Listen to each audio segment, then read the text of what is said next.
Bosim bu odamiz ko'pchilik samarqandlik somsa yeydiganlar keladigan joy. Bugun Bosim boboda 2 kishilik somsa yeyish qanchaga chiqishini ko'rib o'tamiz.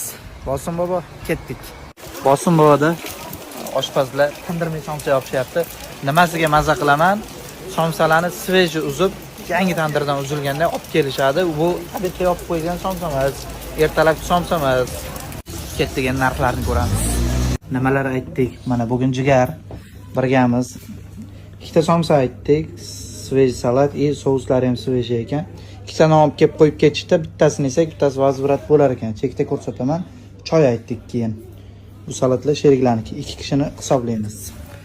Qancha chiqadi? Nima deb o'ylaysizlar? Bosim boboda 2 kishilik ovqatlanish. Bosim boboda 2 kishilik ovqatlanish 100 ming bo'ldi. Mana shu akani o'zi menga bugun chekka olib chiqib berishdi. Assalomu alaykum. Yaxshimisiz? Nima deb o'ylaysizlar? Bosim bobo arzonmi, qimmatmi? Aka, o'zingiz fikringiz, arzonmi, qimmatmi? Arzon bo'lgan uchun odam ko'pda. 100 ming so'm 2 kishiga chiqdi. Kommentda fikringizni yozib ketinglar. Bitta like, bitta podpiska bosib qo'ysanglar, originalniy kontentlar sizlar uchun chiqaveradi. Kirarasizlar.